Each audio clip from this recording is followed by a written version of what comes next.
Good morning बच्चों। आज अपना लेसन नंबर 2 प्रबंध के सिद्धांत, ये अपना दूसरा चैप्टर है।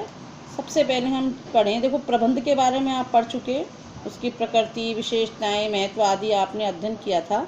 आज हम पढ़ेंगे प्रबंध के सिद्धांत। और इनसे सबसे पहले हम बात करें, यहाँ जो एक अक्षर जो शब्द सामने आया है सिद्धांत, सिद्धांतों से क्या अभिप्राय है। देखिए सिद्धांत क्या होते हैं। सिद्धांत प्रबंध के कार्यों को दिशा निर्देश देने का कार्य करते हैं।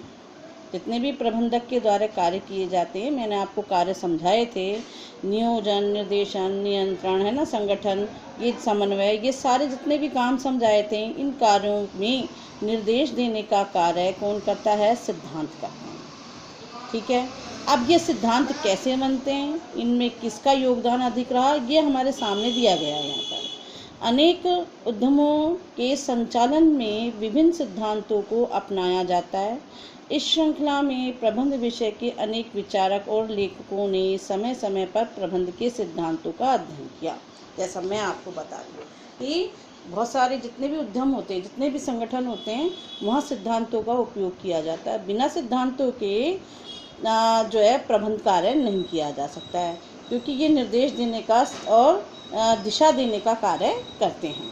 तो इसमें बहुत सारे ऐसे लेखक आए, बहुत सारे ऐसे विचारक आए जिन्होंने सिद्धांतों का प्रतिपादन किया। पहले उनका अध्ययन किया, अध्ययन करने के बाद में उनको प्रतिपादित किया, है ना, कि ये प्रबंध के सिद्धांत हो सकते हैं जिनको काम में लेकर एक प्रबंधक अपने कार्यों को भली भांति पूरा कर सकता है। तो इस प्रकार से प्रबंध के सिद्धांतों का विकास हुआ, और अभी भी ये विकास जारी है। ऐसा नहीं खत्म हो गया इसका विकास, इसका विकास क्रम तो अभी भी जारी है। आज भी इसका विकास मतलब लोग इनके जो विचारक हैं, जो इनके लेखक, जो भी इनके विषय के जो जानने वाले हैं, वो इनका विकास आज भी कर रहे हैं। इसमें 2 नाम महत्वपूर्ण है हमारे सामने, जिनको हम अपने इस लेसन में पढ़ेंगे। ये पहला नाम है फ्रेडरिक विंसलो टेलर और दूसरा नाम है हेनरी फ्यूल। इनका बहुत बड़ा योगदान रहा। इनके द्वारा जो सिद्धांत प्रतिपादित किए गए वे आज भी काम में लिए जाते हैं। ऐसा नहीं है कि भारतवर्ष में उनको काम में लिया जाता है, देश विदेश में सभी जगह उनका उपयोग किया जा रहा है। तो यहाँ हम करें बात आगे प्रबंध के सिद्धांत की। एक प्रबंध का सिद्धांत एक अवधारणा, कैसे इसका प्रतिपादन हुआ, कैसे इसका शुरुआत हुई। तो प्रबंध के सिद्धांत क्या है? निर्णय लेने और व्यवहार के लिए एक व्यापक मार्गदर्शक के रूप में होते हैं। यानी कि एक जो प्रबंधक है, जब वो किसी कार्य को करने के लिए निर्णय लेता है, चाहे वो योजना बनाने के लिए निर्णय ले, चाहे वो नियंत्रण करने का निर्णय ले, तो वो निर्णय लेने में महत्वपूर्ण भूमिका कौन निभाता है? सिद्धांत। जैसा हमको एक एग्जाम्पल दिया गया है कि मान लीजिए एक संगठन है, उस संगठन में कर्मचारियों की पदोन्नति करनी है, यानी पदों में वृद्धि करनी है, उसको बढ़ाना है। तो जब पदोन्नति की जाती है तो 2 बातें सामने आती हैं, या तो उन कर्मचारियों की योग्यता को ध्यान में रखा जाए, या उनके अनुभव को, एक्सपीरियंस को उनको ध्यान में रखा जाए। किसी एक विकल्प का चुनाव किया जाता है और उसके आधार पर उनकी पदोन्नति की जाती है। तो ये क्या हुआ, देखो ये प्रकार से जो प्रबंधक है उसके लिए एक आसान सी बात होगी, उसको स्वयं को अपना मस्तिष्क लगाने की यहाँ ज़रूरत नहीं है। वो उसने क्या किया कि जो तय किया गया है कि भाई कर्मचारियों की पदोन्नति कैसे करनी है, उनके अनुभवों के आधार पर या उनके कार्यकाल के, उनकी योग्यता के आधार पर, जो भी फर्म ने तय किया है, डिसाइड किया है, उसके आधार पर वो क्या करेगा? प्रबंधक कर्मचारियों की पदोन्नति कर देगा। तो यहाँ उसको स्वयं को कुछ सोचना नहीं है, उसको जो भी विकल्प मिला है, जो भी उसमें तय किया गया है, उसके आधार पर वो क्या कर देगा? उनकी पदोन्नति कर देगा। तो इस तरह से एक व्यापक स्तर है ये, जिससे कि उचित निर्णय लिया जा सकता है। नेक्स्ट है प्रबंध के सिद्धांत।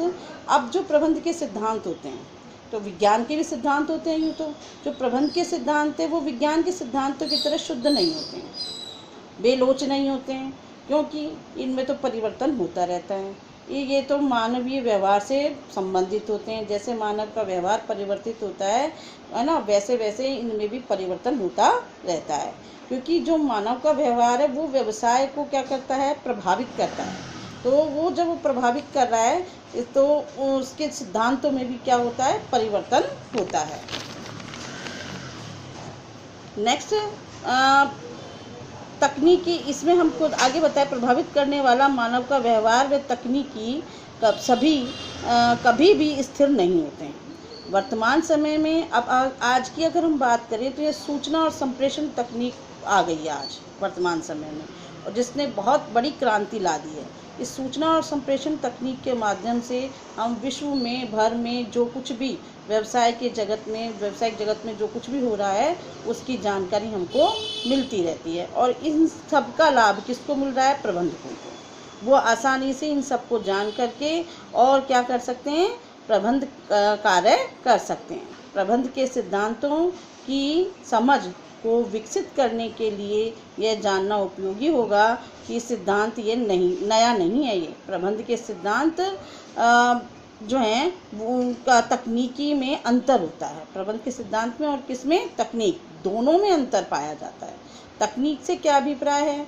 तकनीक एक ऐसी प्रक्रिया है या पद्धतियों से है जिनके द्वारा इच्छित उद्देश्यों को प्राप्त करने के लिए विभिन्न चरणों की श्रृंखला प्राप्त हो जाती है, जिसके आधार पर इच्छित जो उद्देश्य हैं उनको प्राप्त किया जा सकता है। तो इसी तरह से ये इनकी बात करें तकनीक की।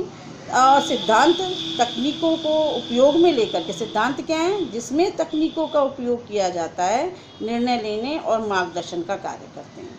इसी तरह मूल्यों को सिद्धांतों से अलग समझा गया। अब एक मूल्य की बात आई। अब ये मूल्य क्या हैं? मूल्यों से अभिप्राय किसी चीज़ को स्वीकार करने या उसकी इच्छा रखने से है। मूल्य नैतिकतापूर्ण होते हैं, जबकि सिद्धांत व्यवहार के आधारभूत सत्य होते हैं। प्रबंध के सिद्धांतों का निर्माण परिस्थितियों में अनुसंधान के द्वारा होता है, लेकिन प्रबंध के सिद्धांतों को व्यवहार में लाते समय मूल्यों की अवहेलना नहीं की जा सकती है, क्योंकि एक व्यवसाय को समाज के प्रति सामाजिक उत्तरदायित्व को भी निभाना होता है। इसलिए मूल्यों को हमेशा उसे ध्यान में रखना होता है सिद्धांतों के साथ साथ। तो बच्चों, आज का टॉपिक इतना ही था। नेक्स्ट टॉपिक जो हमारा होगा, प्रबंध के सिद्धांतों की प्रकृति किस प्रकार की होती है, इसका हम नेक्स्ट टाइम अध्ययन करेंगे। थैंक यू वेरी मच बच्चों।